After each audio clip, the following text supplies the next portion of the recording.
Assalamualaikum warahmatullahi wabarakatuh. Saya sedang bersama dengan senior saya, kakak kelas saya di Mesir, Al-Mukarram, Ustadz Dr. Damanhur Abbas. Nikmati kajian-kajian tausiah beliau yang bergizi, berkualitas di channel Ustadz Damanhur Abbas. Jangan lupa tonton, subscribe, like, share, and comment. Assalamualaikum warahmatullahi wabarakatuh.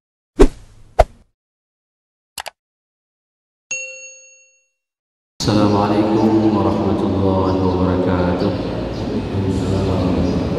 Alhamdulillah, alhamdulillahilladzi ahyana ba'dama amatana wa ilaihi nusyur. Walhamdulillah, alhamdulillahilladzi anzala 'ala 'abdihi al-kitaba wa lam yaj'al lahu 'iwaja. Walhamdulillah, walhamdulillahi bi ni'matihi tatimmu as-salihat. وبفضله تتنزل البركة. أشهد أن لا إله إلا الله له دعوة الحق حريص عليها وأوجب تبشير بها. ولتكن منكم أمة يدعون إلى الخير ويأمرون بالمعروف وينهون عن المنكر وأولئك هم المفلحون.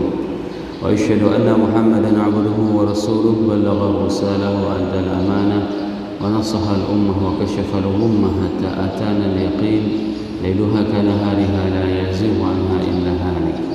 اللهم صل وسلم وبارك وأنعم عن حبيبنا وشفيعنا وزخرنا ومولانا محمد وعلى أزواجه أمهات المؤمنين وذرياته وآل بيته وأصحابه أجمعين. اللهم صل على روح سيدنا محمد في الأرواح وعلى جسده في الأجساد وعلى قبره في القبور وعلى آله وأصحابه أجمعين. Rabbi shrah li sadri wa yassir li amri wahlul 'uqdatam min lisani yafqahu qawli, amma ba'd. Para hadirin yang saya muliakan, ayah bunda yang saya cintai, dan bapak ibu jemaah salat subuh yang dirahmati Allah. Sembari kita beriktikaf di rumah Allah, marilah senantiasa kita panjatkan puji dan syukur kita kepada Allah yang telah memberikan nikmat iman, nikmat kesehatan, dan nikmat umur panjang kepada kita, sehingga dengan kenikmatan tersebut kita berupaya untuk senantiasa menjadi hamba yang bersyukur terhadap nikmat yang diberikan oleh Allah. Selawat dan salam bersama-sama kita panjatkan kepada junjungan kita Nabi besar Muhammad sallallahu alaihi wasallam yang telah mengajarkan kepada kita segala aspek tatanan kehidupan. Rasulullah sallallahu alaihi wasallam merupakan salah satu sosok manusia yang paling mulia dan paling dicintai oleh Allah. Semoga nanti pada saat kita di hari dibangkitkan, kita tidak dipalingkan oleh Rasulullah SAW. Maka upaya yang kita lakukan adalah senantiasa untuk memperbanyak berselawat kepada baginda Rasulullah SAW. Hadis dalam Sunan Baihaqi dijelaskan bahwasanya orang yang paling dekat denganku di hari akhirat adalah orang yang paling banyak berselawat kepada aku. Semoga jamaah yang berhadir pada subuh yang berbahagia ini merupakan di antara umat Nabi Muhammad SAW yang akan diberikan syafaat oleh baginda Rasulullah SAW dan akan disuguhkan air dari telaga Kautsar dari tangan mulia tersebut. Allahumma amin. Bapak ibu jemaah yang dirahmati Allah, pada subuh yang berbahagia ini kita akan membacakan kitab Al-Kabair karangan Imam Al-Zahabi, di mana insyaallah pada subuh yang berbahagia ini kita akan membahas dosa besar yang ke-37, di mana Imam Al-Zahabi menempatkan dosa besar yang ke-37 itu adalah Al-Mannan.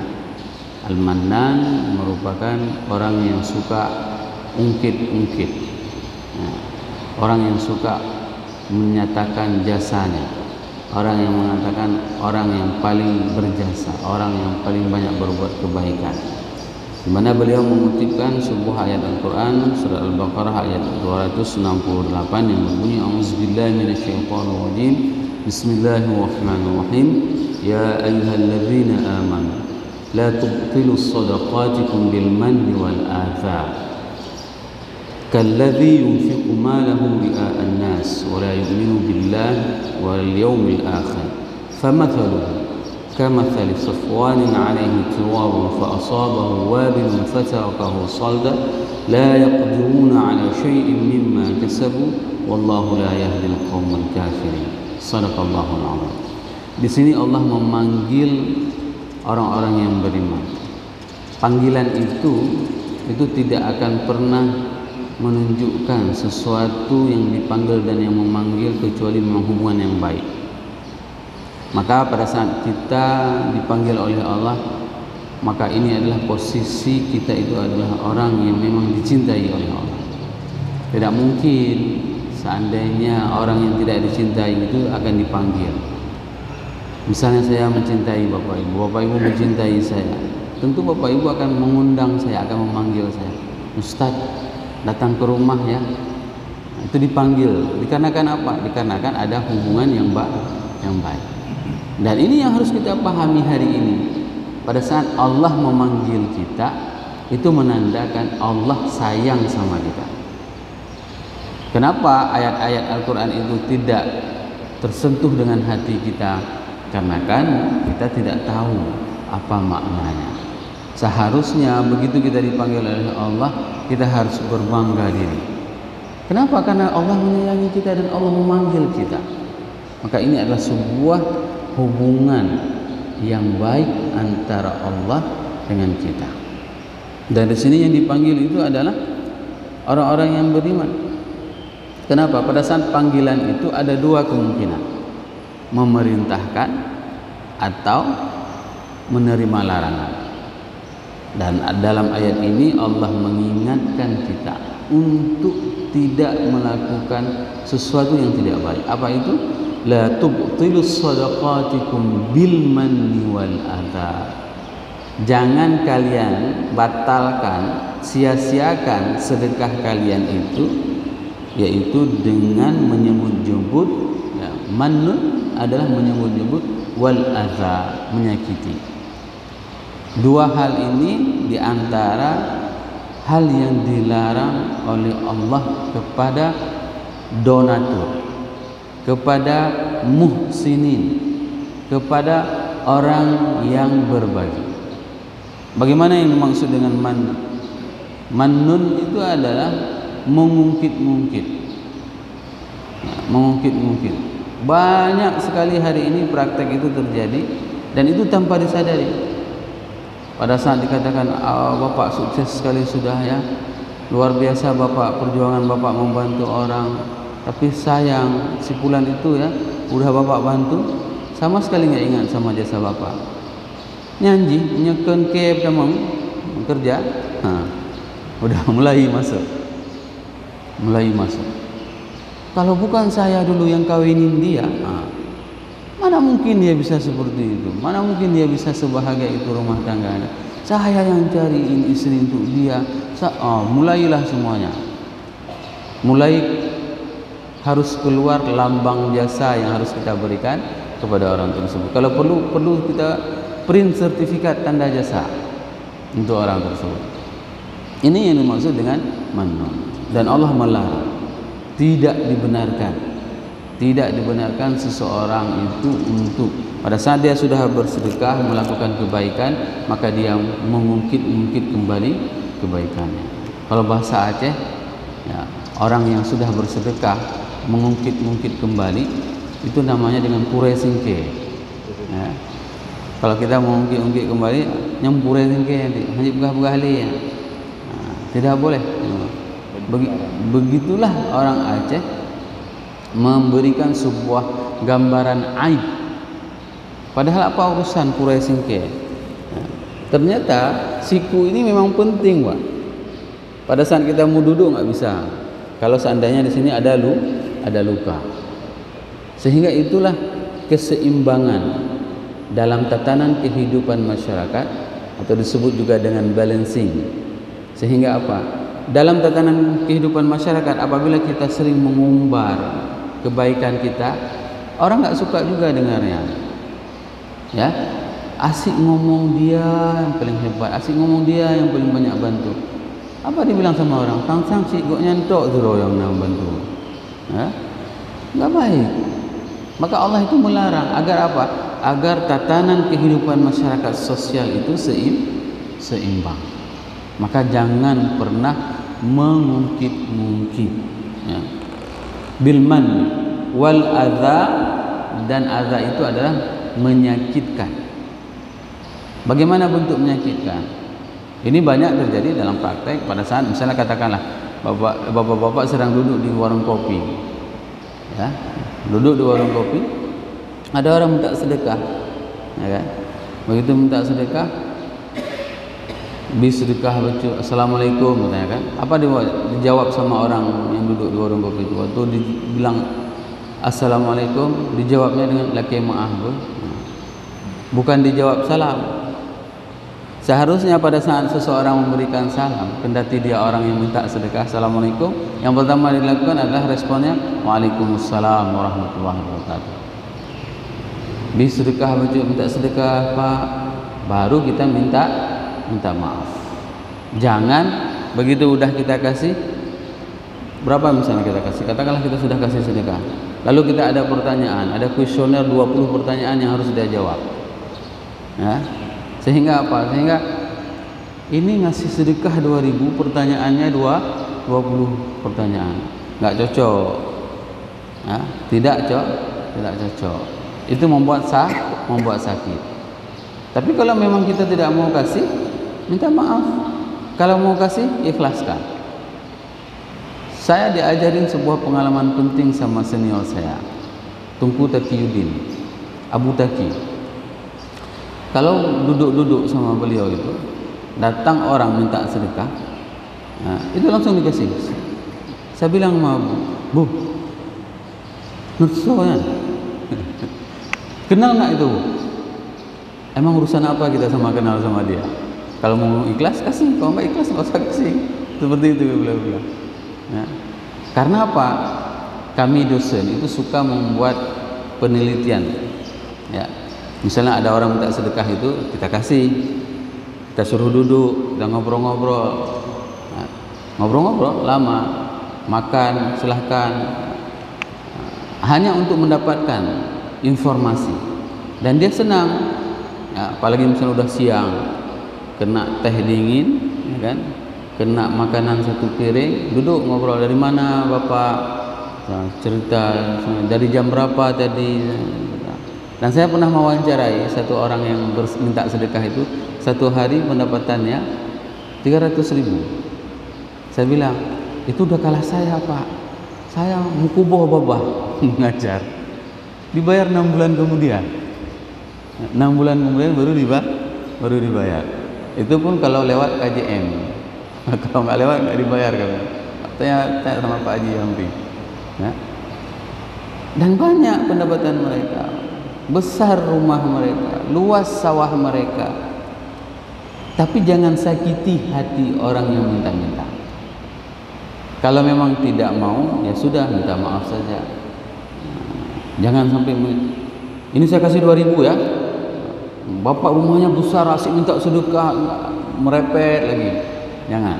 Kenapa? Itu adalah larangan dari Allah. Yang pertama, menyebut-nyebut. Nah, menyebut-nyebut itu bisa juga seperti pada orang minta sedekah. Begitu dia masuk sekali, ya kan? Kita lama duduk di warung kopi misalnya, di kafe. Masuk sekali lagi dia minta lagi sedekah. Tadi kan udah kan? Itu namanya mengulang-ulang menyebut-nyebut tentang kebaikan kita. Kalladzi yunfiqu malahu ria'an nas, seperti orang-orang yang berinfak hartanya dikarenakan untuk ria terhadap manusia.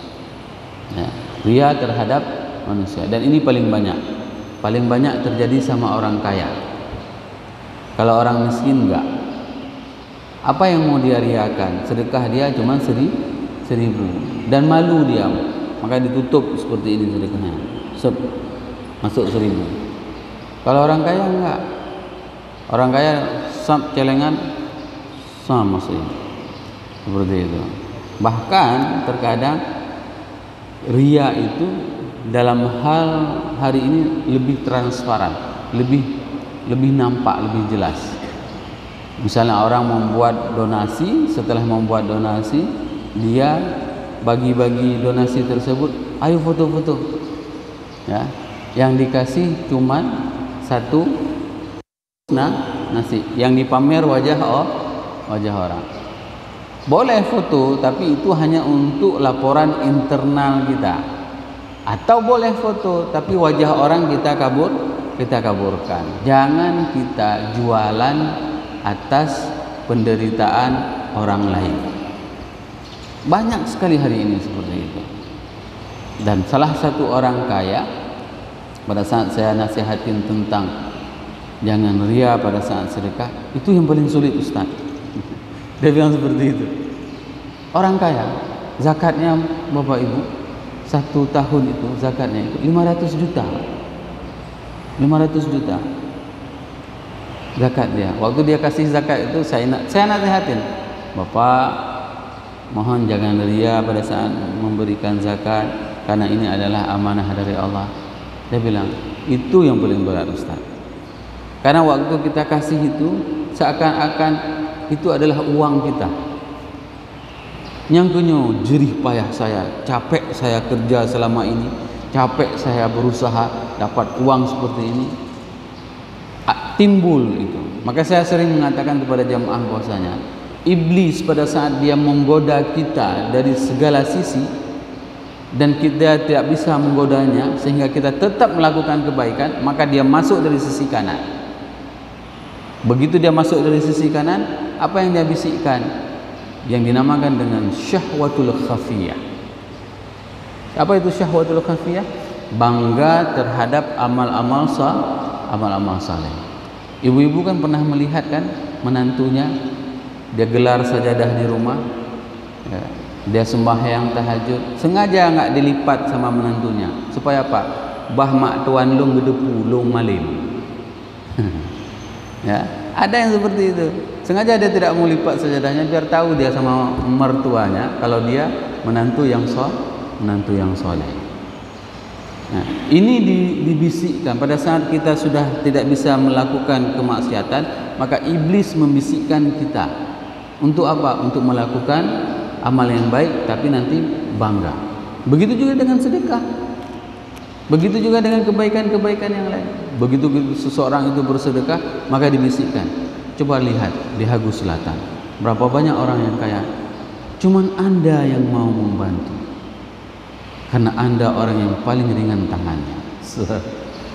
Itu masalah goda-menggoda itu serahkan sama iblis.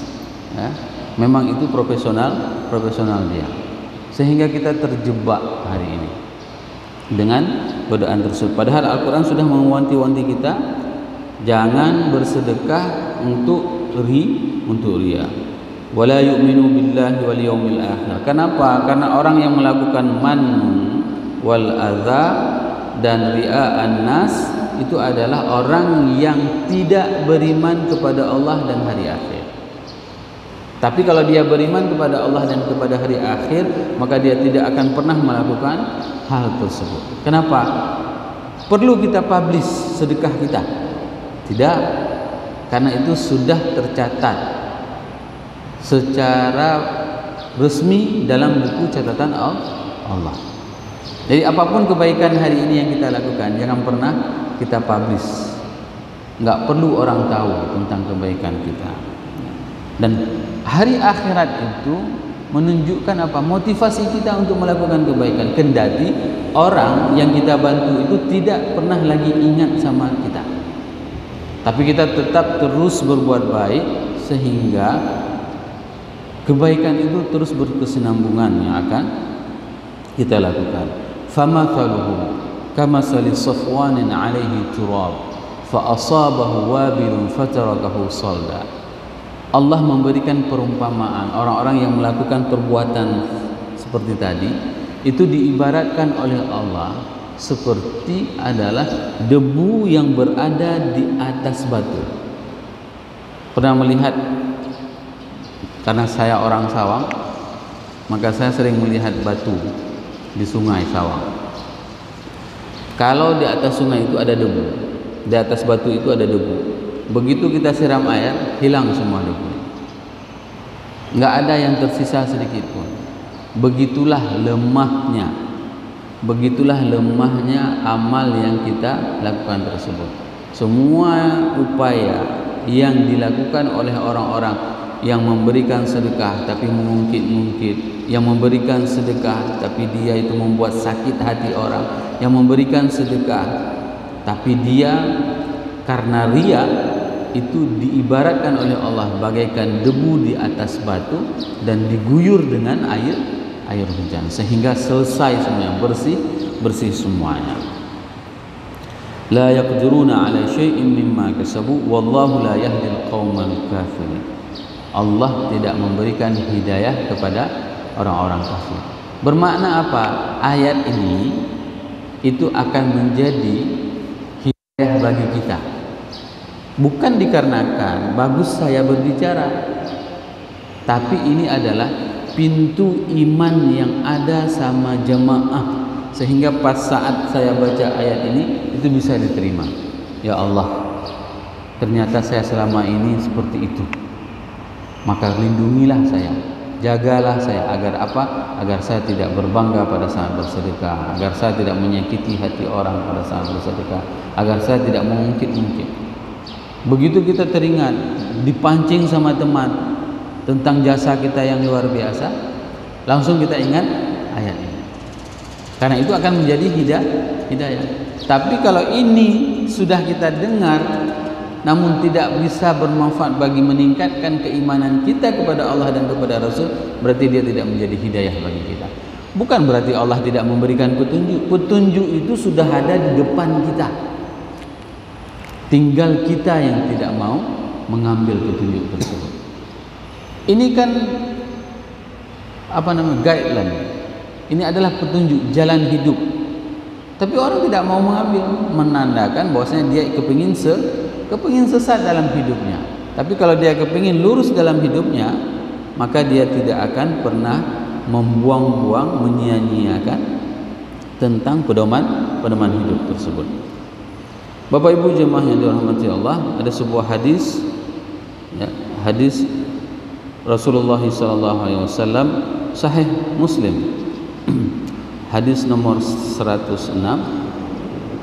Wa fi hadis sahih, salasatun la yukallimuhumullah wa la yanzuru ilaihim yaumal qiyamah wa la yuzakkihim. Ada 3 golongan yang mendapatkan ancaman dari Allah. Yang pertama, la yukallimuhumullah, tidak bisa berdialog dengan Allah, ya.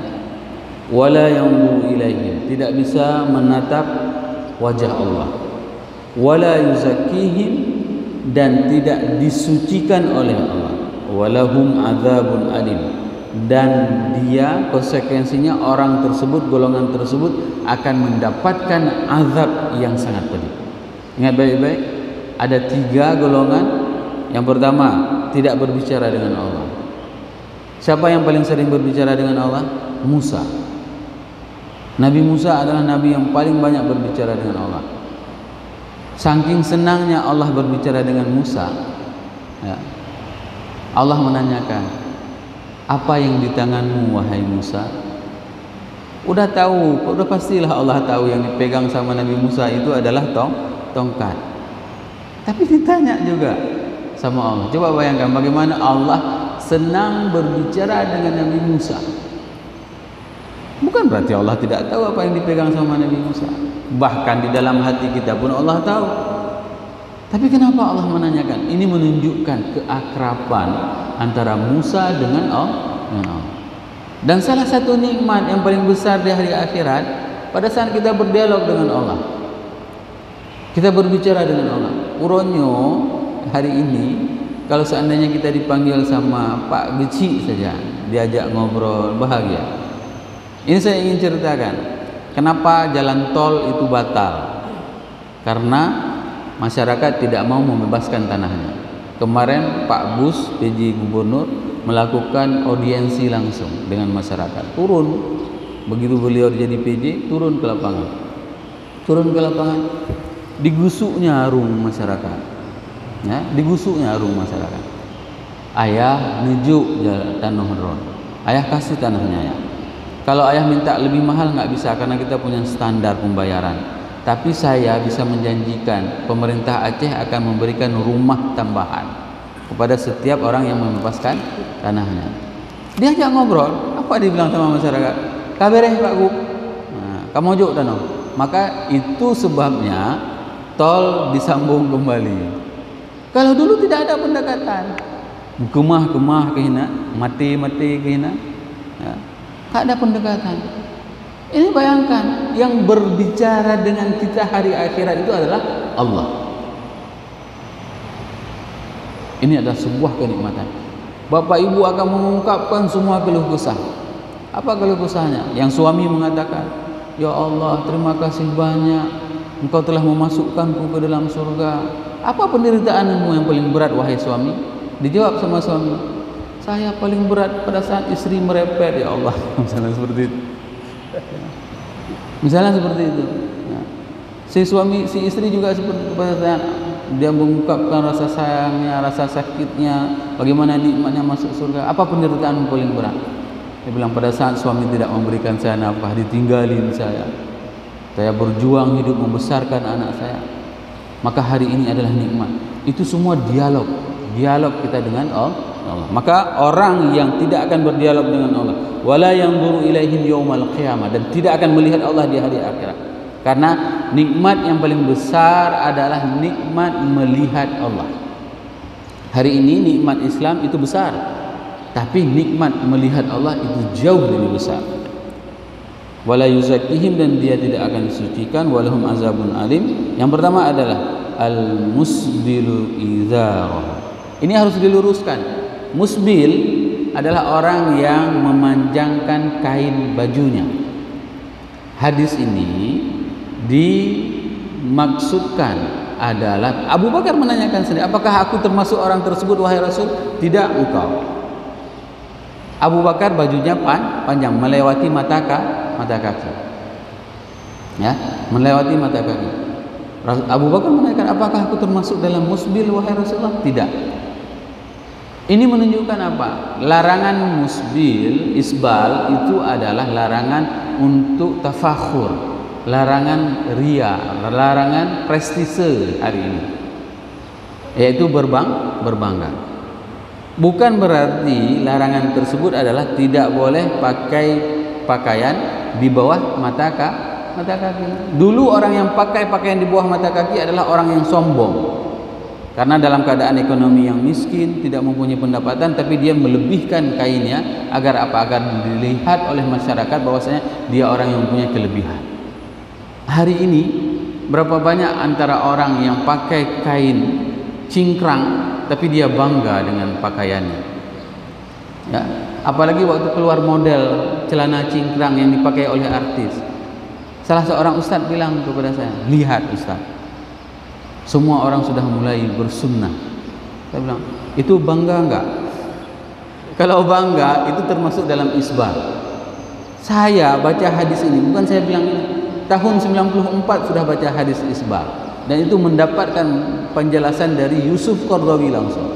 Beliau menjelaskan bagaimana maksud isbal tersebut adalah tidak ada rasa bangga maka tidak apa-apa, tidak ada ria tidak apa-apa. Sehingga dalam beberapa hadis yang lain dikatakan bahwasanya orang yang paling lama akan diazab dalam di hari akhirat itu adalah orang yang miskin atau orang yang biasa-biasa saja, tapi dia menggunakan barang dan jasa, dia mengkonsumsi itu dikarenakan prestise. Misalnya seperti saya, kehidupan saya biasa-biasa saja, tapi kalau seandainya saya niat tadi pakai baju jubah ini di rumah, ini nggak ada orang lain yang pakai haramain ini kecuali Ustadz Damanhur dulu semuanya. Nyan gak azab li Allah paling trip, ya. Begitu juga dengan ibu, begitu keluar jilbab baru, mukena baru, begitu pakai apa niatnya? Ini dihagu ini baru saya pertama yang ada mukena ini. Ini yang dinamakan dengan isbal, menggunakan pakaian, mengkonsumsi barang dan jasa dikarenakan prestise, dikarenakan berbangga. Padahal orangnya biasa-biasa saja, padahal orangnya miskin. Ini harus diluruskan. Bagi yang percaya dan meyakini isbal itu harus, silahkan, tapi jangan jadi panitia surga atau panitia neraka, ya. Yang kedua al-mannan, yaitu orang yang mengungkit-ungkit terhadap kebaikannya. Dan yang ketiga sil'atuhu bi khalfil kadhib, orang yang berjualan tapi dengan dusta, dengan sumpah palsu. Tiga hal ini, pekerjaan ini job ini, itu mereka tidak akan pernah dapat berbicara dengan Allah, menatap Allah, dan tidak akan pernah disucikan oleh Allah. Semoga ayat dan hadis ini bermanfaat bagi kita sehingga kita bisa meningkatkan keimanan dan kecintaan kita kepada Allah dan kepada Rasulullah sallallahu alaihi wasallam. Subhanakallahumma wa bihamdik, asyhadu an la ilaha illa anta astaghfiruka wa atubu ilaik. Assalamualaikum warahmatullahi wabarakatuh.